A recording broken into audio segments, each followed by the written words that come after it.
ఇది ఇటలీలోని most famous క్యాంపోర్షర్ community school. 200 నుండి 300 ఏళ్ల క్రితం నుండి ఉన్న ఈ హిస్టారిక్ రోమన్ స్కూల్ ఇటలీలో కొన్ని లక్షల మంది మేధావుల్ని తయారు చేసింది. కానీ ప్రెజెంట్ 2023లో ఈ ఐకానిక్ స్కూల్ శాశ్వతంగా మూతబడిపోయింది. దీనికి రీజన్, ఈ స్కూల్లో చదవడానికి అసలు పిల్లలే లేరు. అండ్ ఇటలీలో ఉన్న ఈ విలేజ్ది కూడా సేమ్ సిచ్యువేషన్. గత 20 ఏళ్ల నుండి ఈ విలేజ్ అంతా ఖాళీ అయిపోయింది. రీజన్, ఈ విలేజ్లో ఉండడానికి అసలు ప్రజలే లేరు. ఇదొక్క విలేజే కాదు, ఈ రోజుకి ఇటలీలో 6000 టౌన్స్ ఖాళీగా ఉన్నాయి. ఇక్కడ ఒక్క మనిషి కూడా నివసించడు. ఇటలీ దేశంలో పాపులేషన్ మెల్లమెల్లగా తగ్గుతూ వస్తుంది. కానీ ఇక్కడ ఫ్యాక్ట్ ఏంటంటే, గత 3 నెలల్లో ఇటలీ మొత్తంలో ఒక్క బేబీ బర్త్ కూడా రికార్డ్ కాలేదు. ఫిబ్రవరి 2015లోనే ఆ దేశ హెల్త్ మినిస్టర్ అయిన బియట్రిస్ లోరెన్జిన్ ఇటలీ దేశం అంతరించిపోతుందని పబ్లిక్గా అనౌన్స్ చేశారు. గత 170 ఇయర్స్గా చూసుకుంటే ఇటలీ యొక్క టోటల్ ఫెర్టిలిటీ రేట్ ఈ రోజుకి లోయెస్ట్గా రికార్డ్ అయింది. And this is the biggest problem. ఈ ప్రాబ్లం గురించి అక్కడ గవర్నమెంట్ కూడా ప్రజలతో కమ్యూనికేట్ అయ్యారు. అండ్ ప్రజలకి మరింత అవగాహన కల్పించడానికి 22 సెప్టెంబర్ 2016 నేషనల్ ఫెర్టిలిటీ డేగా డిక్లేర్ చేసి ఎవ్రీ ఇయర్ సెలబ్రేట్ కూడా చేస్తున్నారు. దీని మెయిన్ ఎయిమ్ ఏంటంటే, పిల్లలను కనడానికి ప్రజల్ని ప్రోత్సహించడం. ఆ రోజు వారి నెక్స్ట్ జనరేషన్కి బర్త్ ఇవ్వడం యొక్క ఇంపార్టెన్స్ని ఆ రోజు ఇలాంటి పోస్టర్స్తో ఇటాలియన్స్కి గుర్తు చేయడానికి ప్రయత్నించారు. కార్టూన్లో లాగా ఒక బర్డ్ వచ్చి ఇంటి ముందు బేబీని వదలదు.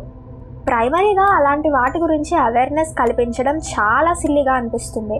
ఆ రోజు ప్రభుత్వం చేసిన ప్రకటనలు, ఈవెంట్స్ పూర్తిగా బెడిసికొట్టాయి. ఈ ప్రచారాలపై అక్కడి ప్రజలు చాలా ప్రొటెస్ట్ చేశారు. దీనివల్ల గవర్నమెంట్ అఫీషియల్ వెబ్సైట్ నుండి కూడా ఈ పోస్టర్స్ని తీసేశారు. నిజానికి ఇటలీలో మొత్తం ఫెర్టిలిటీ రేట్ చాలా దీనమైన స్థితిలో ఉంది. అక్కడి మొత్తం ఫెర్టిలిటీ రేట్ 1.25కి పడిపోయింది. అంటే ఇటలీలో ఉండే మహిళ యావరేజ్గా 1.25 మంది పిల్లలకి జన్మనిస్తున్నారు.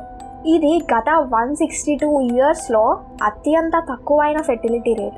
దీని కారణంగా ఇటలీ పాపులేషన్ కంటిన్యూస్గా డిక్లైన్ అవుతూనే ఉంది. మరియు ఫ్యూచర్ స్టాట్స్ ప్రకారం ఇది మరింత తగ్గే అవకాశం కూడా గట్టిగానే ఉంది. దీంతో ఇటలీ సిటీస్ ఖాళీ అవుతున్నాయి. ఎందుకంటే అక్కడ జనాలు లేనప్పుడు విలేజెస్ మరియు సిటీస్ని ఎవరు నింపుతారు? అయితే అసలు విషయం ఏంటంటే, ఇటలీ గవర్నమెంటే అలాంటి విధానాలను సృష్టించింది. అన్నిట్లో మొదటిది మరియు ప్రైమరీ పాయింట్తో స్టార్ట్ చేద్దాం. ఇటలీలో బ్లాంక్ రెసిగ్నేషన్ అనే ఒక వియర్డ్ అండ్ అన్యాక్సెప్టబుల్ థింగ్ ఉందని మీలో ఎంతమందికి తెలుసు? ఉద్యోగంలో చేరడానికి ముందు ఇటాలియన్ మహిళలు ఈ బ్లాంక్ రెసిగ్నేషన్ మీద సంతకం చేయాల్సి ఉంటుంది. ఇటలీ ఒక డెవలప్డ్ కంట్రీ మరియు అక్కడి majority of the females financially ఇండిపెండెంట్గా ఉండాలని కోరుకుంటారు. వరల్డ్ బ్యాంక్ డేటా ప్రకారం 41% ఆఫ్ ద ఫీమేల్స్ ఎంప్లాయిడ్గా ఉన్నారు. ఇలా బ్లాంక్ రెసిగ్నేషన్ మీద ఎందుకు సైన్ చేయిస్తున్నారంటే, ఫ్యూచర్లో ఆ అమ్మాయి ప్రెగ్నెంట్ అయితే ఆ అమ్మాయిని తను సైన్ చేసిన బ్లాంక్ రెసిగ్నేషన్ని చూపించి జాబ్ నుండి తీసేస్తారు. 2014లో యూకే పాలసీ డిపార్ట్మెంట్ చేసిన సర్వేలో ఈ విషయం తెలిసింది.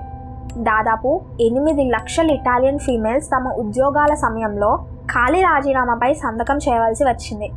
సో బేసికల్లీ వాళ్ళు ప్రెగ్నెంట్ అయితే వాళ్ళ పర్సనల్ లైఫ్ పైన అండ్ ఆల్సో వాళ్ళ ప్రొఫెషనల్ లైఫ్ పైన కూడా ఒక డౌన్ గ్రేడ్ అవుతుంది.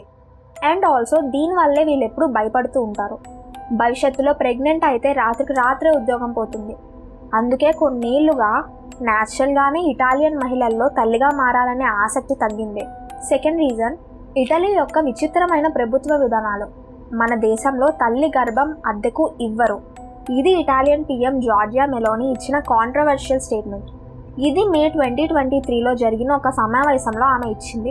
విషయం ఏంటంటే, ప్రస్తుత ఇటాలియన్ ప్రభుత్వం ఆపోజిట్ సెక్స్ కపుల్ని మాత్రమే నమ్ముతుంది. అంటే ఆపోజిట్ సెక్స్ కపుల్కి మాత్రమే పిల్లలను కనే హక్కు ఉంది ఇటలీలో. అలానే జనరల్గా వేరే కంట్రీస్లో ఇంక్లూడింగ్ ఇండియా, ఒక కపుల్ ఫిజికల్గా లేదా మెడికల్ కారణం వల్ల కన్సీవ్ అవ్వలేకపోతే అప్పుడు ఐవీఎఫ్ ఆర్ సరోగసీ మెథడ్స్ ద్వారా వాళ్ళు బేబీని వెల్కమ్ చేయొచ్చు. కానీ ఇటలీలో న్యాచురల్గా కన్సీవ్ అవ్వలేకపోతే ఐవీఎఫ్ ద్వారా మాత్రమే బేబీ బర్త్ జరగాలని ఉంది. సరోగసీ ఇటలీలో ఇల్లీగల్. అసలు ఐవీఎఫ్ ప్రాసెస్ అంటే ఏంటి? ఐవీఎఫ్ ప్రాసెస్లో డాక్టర్స్ ముందుగా ఫీమేల్ నుండి ఎగ్, అలానే మేల్ నుండి స్పర్మ్ సేకరిస్తారు. వాటి ఫెర్టిలేషన్ ల్యాబ్లో మాన్యువల్గా చేస్తారు. అలా చేయడం వల్ల ఒక పిండం ఏర్పడుతుంది. ఇప్పుడు ఇలా ఫామ్ అయిన ఈ పిండంని తర్వాత ఫీమేల్ బాడీలోకి ఇన్సర్ట్ చేస్తారు. ఇది 9 months తర్వాత ఒక బ్యూటిఫుల్ బేబీగా డెవలప్ అవుతుంది. ఇది ఆప్షన్ ఏ.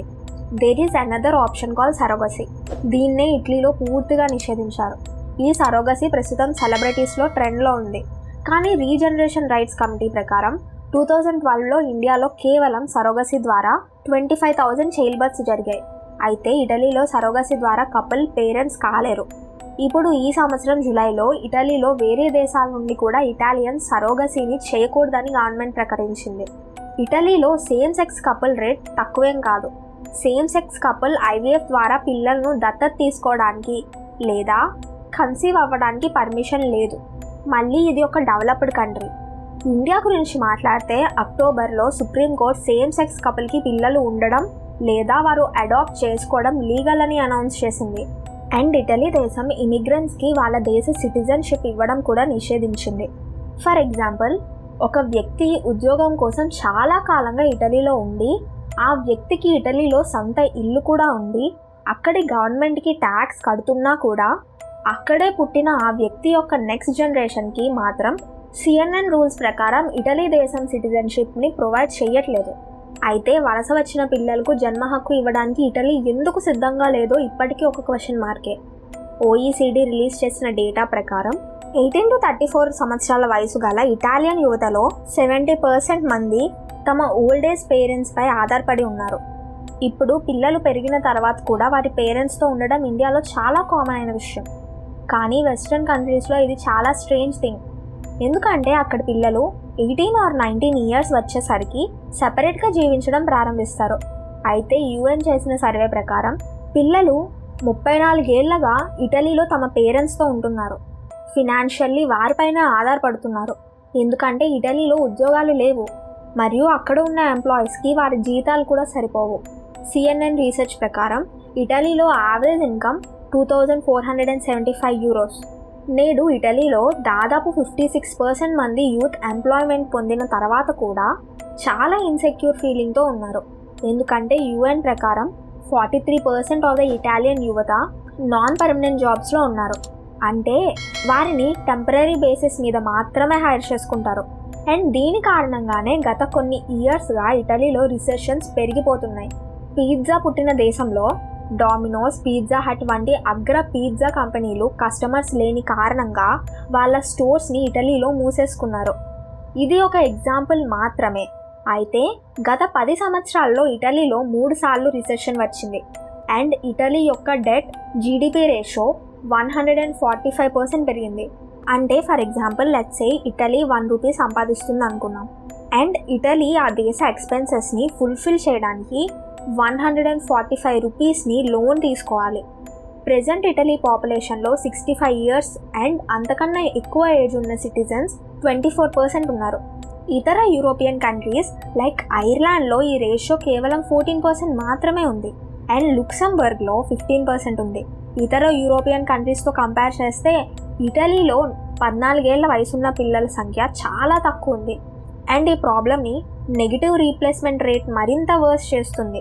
నెగిటివ్ రీప్లేస్మెంట్ రేట్ అంటే ఇటలీలో number of deaths number of new borns కంటే ఎక్కువ ఉంది. ఇటలీలో 7 మంది పిల్లలు పుడితే 12 మంది చనిపోతున్నారు. ఇదే రీజన్ వల్ల ఇటలీలో ఫాస్ట్గా సీనియర్ సిటిజన్స్ పాపులేషన్ పెరిగిపోతూ వస్తుంది. అండ్ ఈ ప్రాబ్లమ్ని ఇటలీ ఓవర్కమ్ చేయాలంటే వాళ్ళు స్వీడన్ కంట్రీస్ యొక్క రూల్స్ని అడాప్ట్ చేసుకోవాలి. 1950 నుండి ఇప్పటి వరకు స్వీడన్ ఫెర్టిలిటీ రేట్ని చూస్తే ఇయర్ 2000 తర్వాత వాళ్ళ ఫెర్టిలిటీ రేట్ ఇంక్రీజ్ అయింది. అండ్ ప్రెజెంట్ ఈ రేట్ ఇంక్రీజ్ కాలేదు అండ్ అలా అని డిక్రీజ్ కూడా కాలేదు. ఇయర్ 2000లో ఎలాంటి ఫెర్టిలిటీ రేట్ అయితే ఉందో ప్రెజెంట్ కూడా అదే కంటిన్యూ చేస్తూ వస్తున్నారు. అండ్ దీనికి రీజన్ అక్కడ గవర్నమెంట్. స్వీడన్ గవర్నమెంట్ అక్కడ ప్రజల్ని ఫెర్టిలిటీని పెంచే వైపు వాళ్ళ స్కీమ్స్తో అట్రాక్ట్ చేశారు. అన్లైక్ ఇటలీ గవర్నమెంట్ చేస్తున్నది ఎంతవరకు కరెక్ట్ అంటారో కింద కామెంట్లో నాతో షేర్ చేయండి.